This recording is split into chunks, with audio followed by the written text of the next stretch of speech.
in the smouldering ruins of a shattered Europe, where the echoes of World War II still clung to every bombed-out street and broken heart, a new kind of war began, not with tanks or artillery, but with silence and hunger. It was June 1948. Berlin, once the proud capital of a militarized empire, lay divided among four victors: the United States, Britain, France, and the Soviet Union. Each controlled a sector of the city, embedded deep within the Soviet-occupied zone of Eastern Germany. But Berlin itself, especially its western districts, had become a symbol, a beacon of democracy in the shadow of totalitarianism. And that made it dangerous. On June 24, 1948, without warning, the Soviet Union severed every road, rail line and canal connecting the Western Allies to their sectors of Berlin. No trucks, no trains, no barges. Just a wall of silence enforced by armed patrols and barbed wire. The official pretext? Currency reform. The Western powers had introduced a new Deutsche Mark to stabilize their zones, a move Moscow condemned as economic sabotage. But the real aim was clear: starve the West out of Berlin. Cut off 2 million civilians from food, coal, medicine, and hope. Joseph Stalin believed the Allies would either abandon the city or be forced into humiliating negotiations. He did not believe they would risk another war over a pile of rubble. But in Washington and London, leaders saw something else, a test, not just of logistics, but of will. Abandon Berlin, and the message to every nation behind the Iron Curtain would be unmistakable. Resistance is futile. Stay, and you risk escalation. Perhaps even nuclear war. In the middle of this calculus stood General Lucius D. Clay, the American military governor in Germany. He had no orders, only instinct. "We stay," he declared. And with those words, Operation Vittles was born, the Berlin Airlift. At first, it seemed impossible. Berlin needed at least 4,500 tons of supplies every day just to survive: coal for heat and power, flour for bread, powdered milk for children, medicine for the sick. The only access? 3 narrow air corridors, each just 20 miles wide, slicing through Soviet-controlled airspace. One wrong turn, one miscommunication, and a plane could be shot down, sparking a global conflagration.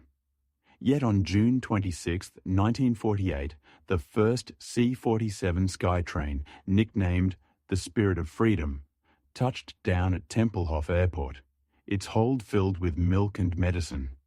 It was a gesture, a promise. But promises don't feed cities. Then came the Americans' secret weapon, Lieutenant General William H. Tunner, a logistics genius with a reputation for turning chaos into clockwork. He took command in July and transformed the airlift into a machine of astonishing precision. He standardized flight paths, imposed strict schedules, and demanded that every pilot treat landing like a military maneuver: no circling, no delays. Planes began arriving every 90 seconds. At Tempelhof, Gatow, and the newly built Tegel airfield, constructed by Berliners themselves, using rubble from their own bombed homes, cargo poured in like rain after drought. C-54 Skymasters, larger and more efficient than the C-47s, became the workhorses of the Sky Bridge. By autumn, the Allies were delivering over 8,000 tons a day, more than the city had ever received by land. But numbers tell only part of the story. Behind every ton of coal was a pilot flying through fog and fatigue, sometimes landing with engines failing, sometimes with Soviet fighters buzzing just outside the corridors, close enough to see the pilots' faces. And behind every sack of flour were Berliners' women, children, elderly, who watched the sky not with fear, but with something rarer in those years: trust. They believed the planes would come. Even in the bitter winter of 1948 to 49, when temperatures plunged to minus 20 degrees Celsius and coal shortages left apartments freezing, they believed.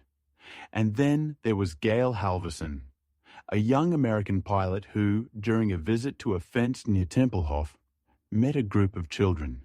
They didn't beg. They just watched the planes.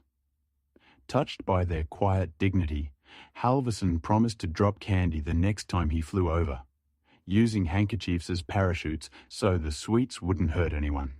He called it Operation Little Vittles. Word spread. Soon, other pilots joined in.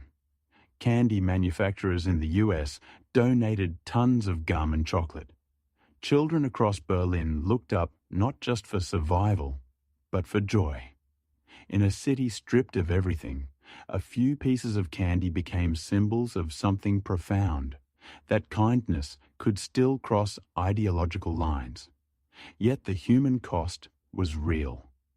31 American and 40 British servicemen died during the airlift, most in crashes caused by weather, mechanical failure, or exhaustion. There were no dogfights, no explosions, just the quiet tragedy of men falling from the sky while trying to keep others alive. And in the Soviet sector, propaganda painted the airlift as a capitalist stunt, a distraction from Western imperialism. But even there, whispers spread. Some East Berliners walked for hours to watch the planes land in the West, their faces lifted toward a future they couldn't reach. By spring 1949, the Soviet gamble had failed. The blockade hadn't broken Berlin, it had forged it. The city's resilience, amplified by the relentless hum of Allied engines overhead, became a global spectacle. Newspapers around the world ran photos of smiling children holding candy parachutes, of coal dust coating the runways like snow, of pilots signing autographs between flights. Stalin faced a dilemma: escalate and risk war, or retreat and admit defeat. On May 12, 1949, after 327 days of siege, the Soviets quietly reopened the roads and railways. The blockade was over, but nothing would ever be the same. The airlift had done more than deliver supplies, it had redrawn the map of post-war Europe. In April 1949, just weeks before the blockade ended, the North Atlantic Treaty Organization was born, binding the US, Canada, and Western Europe in a mutual defense pact. Germany itself split formally later that year. The Federal Republic in the West, the German Democratic Republic in the East. Berlin remained an island, but now a fortified one. The airlift had proven that containment could work, that the West could resist Soviet expansion without firing a shot. And yet, the victory came at a price. The division of Germany, once a temporary arrangement, hardened into a permanent scar. Families were separated, ideologies calcified. The very success of the airlift made compromise harder, not easier. It showed that coexistence was possible only through strength, and that strength required walls, both real and metaphorical. In the decades that followed, Berlin would become the epicenter of Cold War tension, culminating in the Berlin Wall of 1961, a concrete echo of the blockade that began it all. But in the summer of 1949, as the last transport planes taxied to a stop and Berliners walked freely between sectors once more, there was a moment of fragile unity. Not between East and West, but between ordinary people and the extraordinary effort made on their behalf. The Berlin Airlift was never just about food or fuel. It was about dignity, about proving that a city, and by extension a civilization, could choose its own future even when surrounded by darkness. It was also about the birth of a new kind of alliance, one not written in treaties alone, but in shared risk and mutual trust. The British, who had suffered their own blitz just a few years earlier, understood the psychology of siege.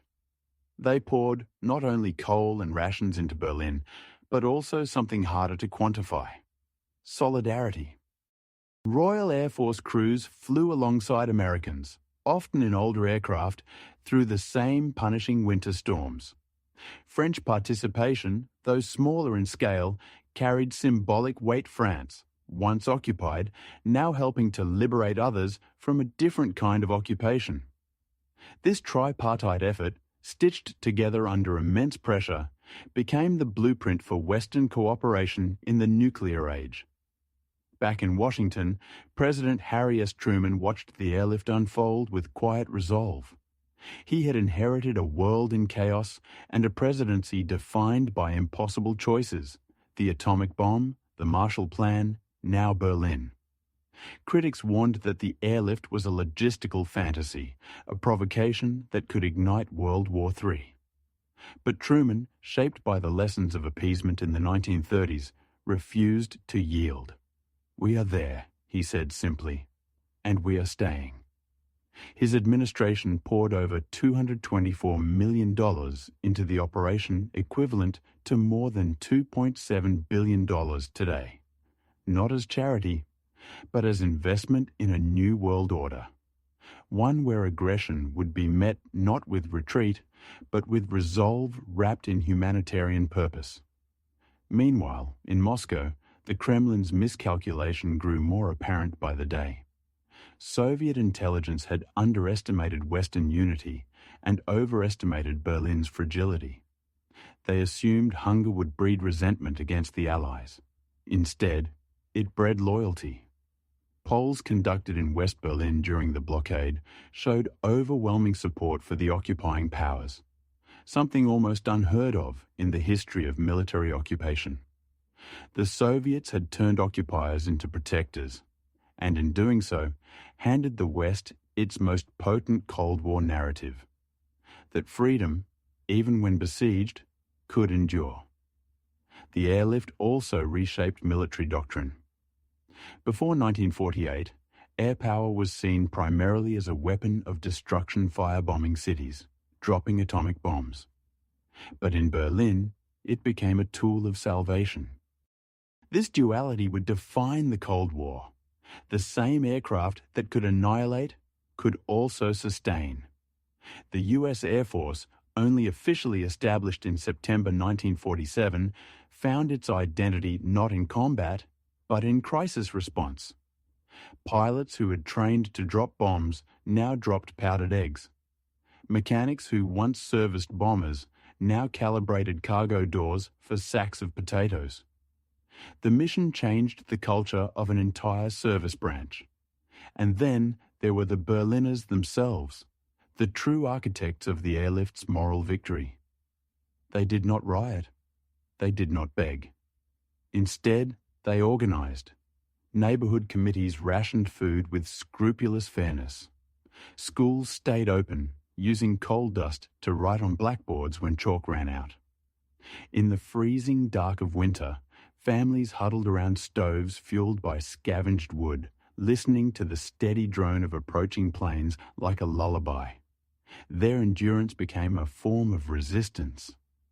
When Soviet loudspeakers blared propaganda from the eastern sector, West Berliners tuned in to RIAS, the American-backed radio station, whose broadcasts offered not just news, but hope. "The planes are coming," the announcers would say. And they always did.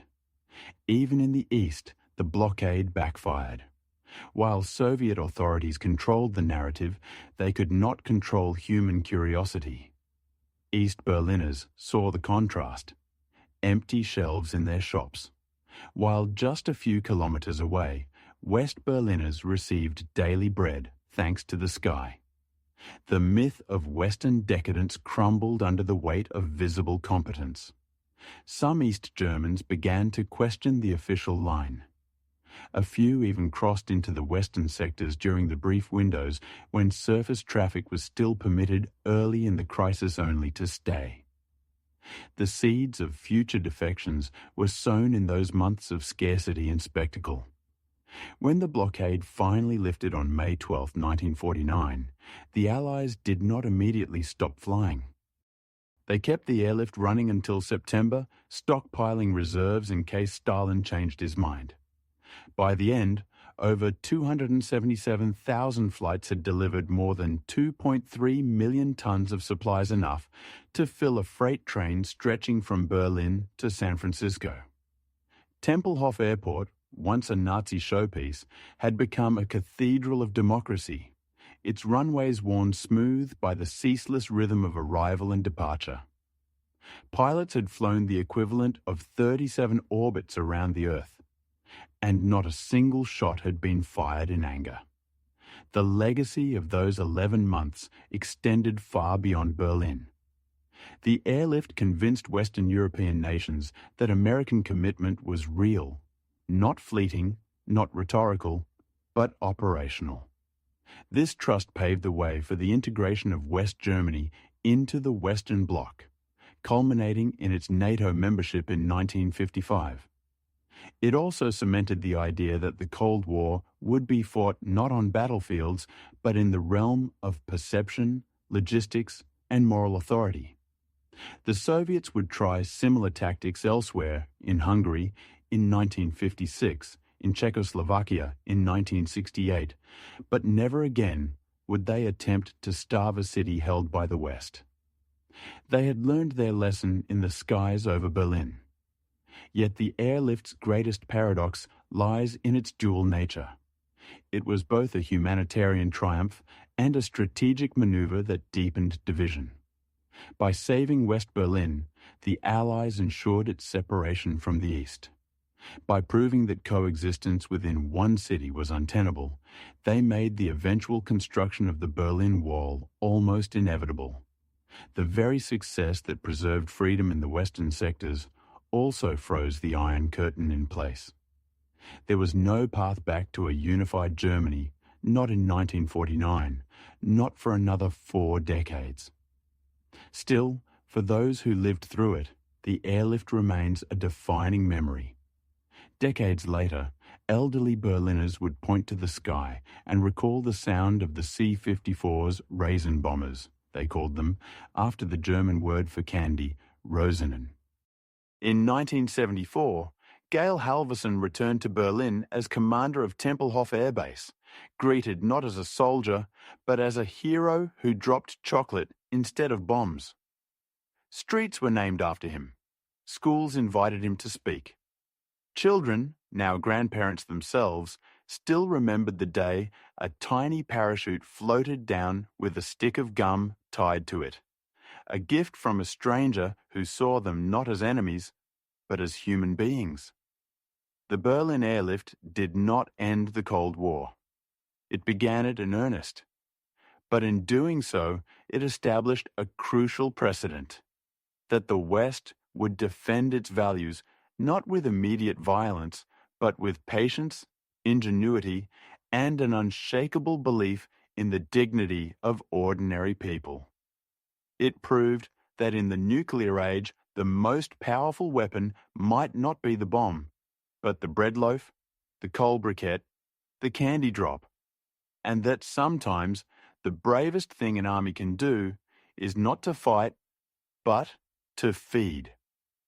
In the decades that followed, as crises flared from Korea to Cuba, from Vietnam to Afghanistan, policymakers would look back to Berlin not for tactics, but for spirit. The airlift became more than history. It became doctrine, a reminder that containment required not just strength, but generosity. That deterrence could wear a human face, and that in the long twilight struggle between freedom and control, the smallest acts of kindness could echo louder than artillery. Today, at the Allied Museum in Berlin, visitors can stand beneath the wing of a C-54, its fuselage faded but proud. Nearby, a display case holds a child's hand-stitched parachute made from a handkerchief, still tied to a rusted candy wrapper. No grand monuments, no statues of generals, just these quiet artifacts of a war that never was. A war won with cargo manifests and flight logs, with frostbitten fingers tightening bolts on aircraft engines, with mothers telling their children, "Look, the planes are coming." And they always did. The story of the Berlin Airlift does not end in 1949. Its echoes ripple through every chapter of the Cold War that followed, and beyond. In the tense corridors of the United Nations, in the strategy rooms of the Pentagon, in the classrooms of newly independent nations watching the superpowers jockey for influence, Berlin became shorthand for a new kind of power. The power to sustain, to reassure, to endure without escalation. When John F. Kennedy stood before West Berliners in 1963 and declared, "Ich bin ein Berliner," he was not merely expressing solidarity, he was invoking the airlift's legacy, reminding the world that this city had already proven it would not be erased by intimidation. Even the Soviet Union, humiliated though it was, absorbed lessons of its own. The failure of the blockade taught Moscow that brute coercion could backfire when met with disciplined, non-violent resistance. Future Soviet interventions, while still ruthless, would often avoid direct confrontation with Western forces, opting instead for proxy wars and covert operations. The airlift had drawn a line in the sky, and Stalin, for all his ruthlessness, chose not to cross it. Back in the United States, the airlift reshaped public perception of military service. Soldiers were no longer just warriors. They could be lifelines. This shift helped pave the way for later humanitarian missions, from the post-tsunami airlifts in Southeast Asia to the food drops over Bosnia in the 1990s. The idea that air power could heal as well as harm became embedded in American strategic culture. And Tempelhof, that once grand airport with its sweeping arcades and Nazi-era ambitions, was reborn as a symbol of democratic resilience, a place where democracy literally landed day after day, ton after ton. But perhaps the most enduring impact was psychological. For millions behind the Iron Curtain, the sight of Western planes defying the blockade became a flicker of possibility. In Warsaw, Budapest, Prague, people whispered about Berlin not as a distant city, but as proof that the West would not abandon those who sought freedom. That belief would fuel uprisings for decades, even when those hopes were crushed. The airlift planted a seed. That resistance was not futile, that the world was watching, and that help, however distant, might come. In West Germany, the airlift accelerated political maturity. Konrad Adenauer, the first Chancellor of the Federal Republic, leveraged the crisis to argue for full integration with the West. "We cannot be neutral," he insisted. "Neutrality is a luxury for the strong." The airlift proved that survival required alignment and that alignment required trust. By 1955, West Germany was not only a sovereign state, but a NATO member, its military reborn not as a threat, but as a shield within a collective defense framework. The very nation that had unleashed 2 world wars was now anchoring the peace. Yet the human dimension remains the most poignant. Consider the diary of a young girl named Anneliese Weber, who lived in the Charlottenburg district. On December 12, 1948, she wrote, "No coal today. Mother melted snow for tea. But Papa says the planes came, 1:27 today. He says we will not freeze." Her words, preserved in a Berlin archive, capture the quiet faith that sustained a city. Not in ideology, not in flags, but in the simple certainty that someone, somewhere, was still trying. And they were. From Oklahoma airfields to Scottish hangars, ground crews worked 18-hour shifts, loading sacks of flour, drums of oil, crates of penicillin. Mechanics repaired engines in sub-zero hangars, their fingers numb, but their focus absolute. Pilots flew on instruments through blinding snow, guided only by radio beacons and sheer will. Many had fought in the war that ended just 3 years earlier. Now they were fighting a different kind of battle won, where victory was measured in calories delivered, not enemies destroyed. The Soviets, for their part, never admitted defeat. Official histories described the blockade as a defensive measure against Western economic aggression. But internal documents later revealed growing anxiety in the Kremlin as the airlift succeeded beyond all expectations. By early 1949, Soviet diplomats began quietly probing for a way out, fearing that continued failure would embolden anti-communist movements across Eastern Europe. The lifting of the blockade was framed as a gesture of peace. But everyone knew the truth. The West had won without firing a shot. In the years that followed, the airlift became a template for crisis management. During the Cuban Missile Crisis in 1962, President Kennedy explicitly referenced Berlin when urging restraint. We must not let fear drive us to rashness, as Stalin did in 1948. Even in the digital age, when cyber attacks and disinformation replace blockades, the airlift's core lesson endures. That resilience is built not just on strength, but on consistency, transparency, and the visible commitment to protect civilians. Today, Tempelhof Airport is no longer a hub of military logistics. It is a public park, a vast green expanse in the heart of Berlin, where children fly kites where C-54s once roared. Yet embedded in the tarmac are bronze markers showing the outlines of the old runways.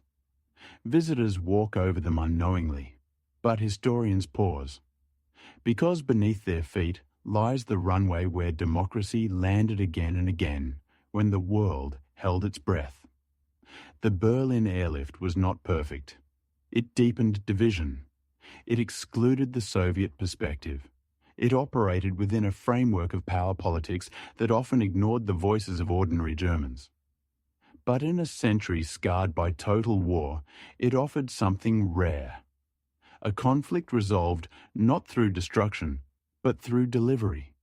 Not through silence, but through the steady rhythmic hum of engines overhead, a sound that said, simply, "You are not alone." And in the end, that was enough. Enough to hold a city together. Enough to shift the course of history. Enough to prove that in the fragile dawn of the nuclear age, humanity could still choose compassion over conquest, even when the stakes were existential.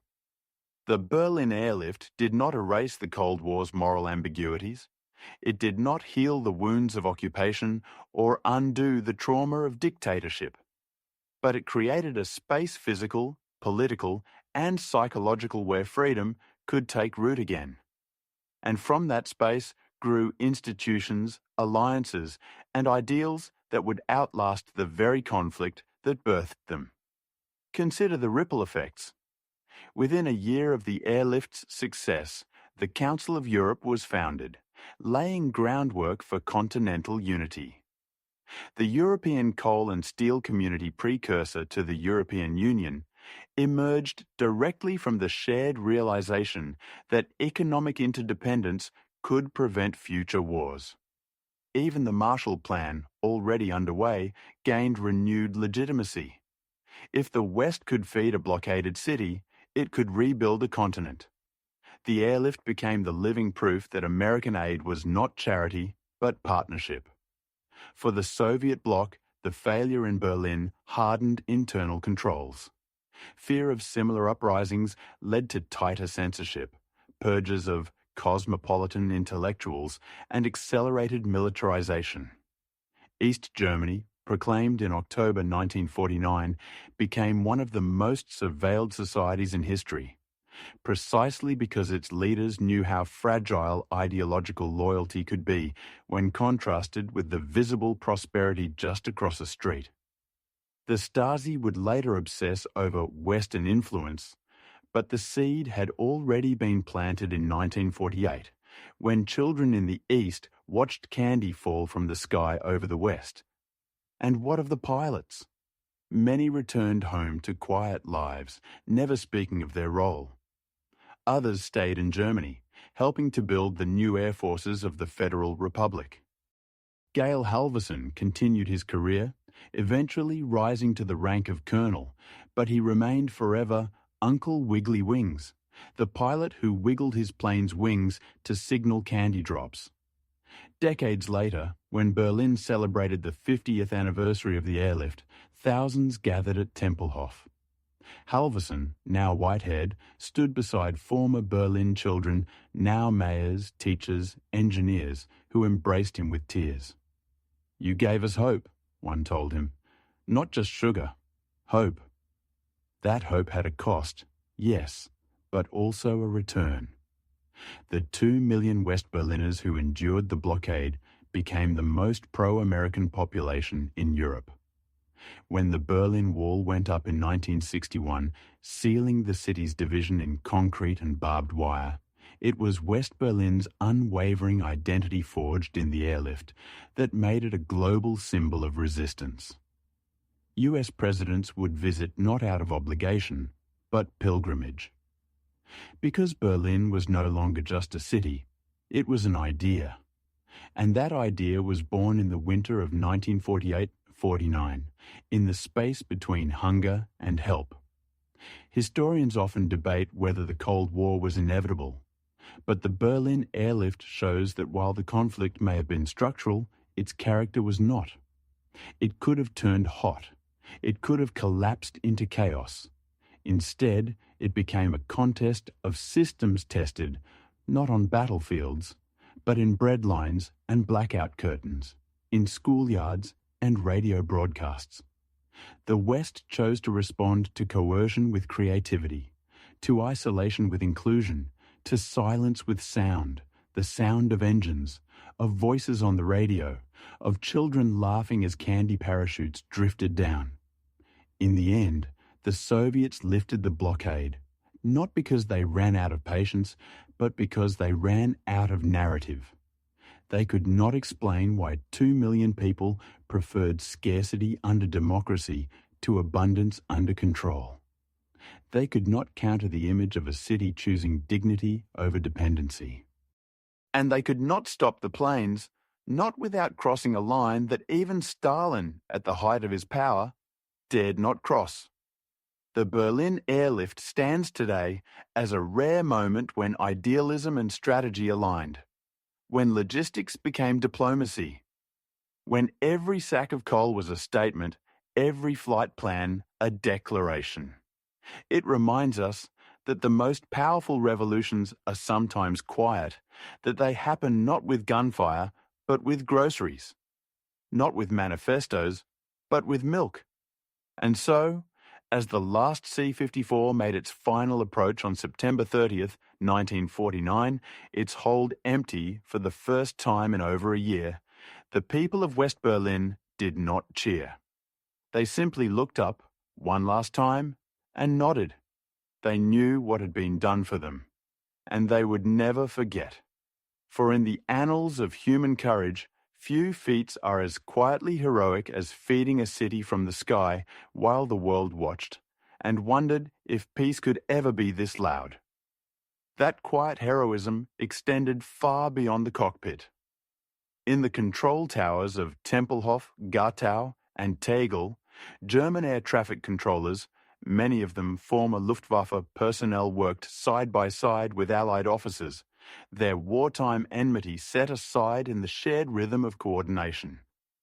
They spoke a hybrid language of English, German, and aviation code, their voices calm even as blizzards reduced visibility to zero. These men, once enemies, now ensured that a plane landed safely every 90 seconds, a tempo so precise it resembled a heartbeat. In that collaboration, a new Germany began to emerge. Not the Germany of conquest, but of cooperation, not of command, but of contribution. And the women of Berlin, often overlooked in military histories, were the backbone of survival. They queued for hours in the cold, ration cards in hand, then carried sacks of coal on their backs, up shattered stairwells.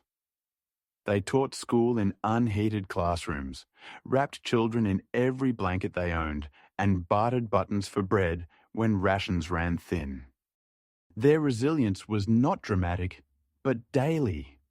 And it was their steadfastness that made the airlift more than a logistical feat, it became a social covenant.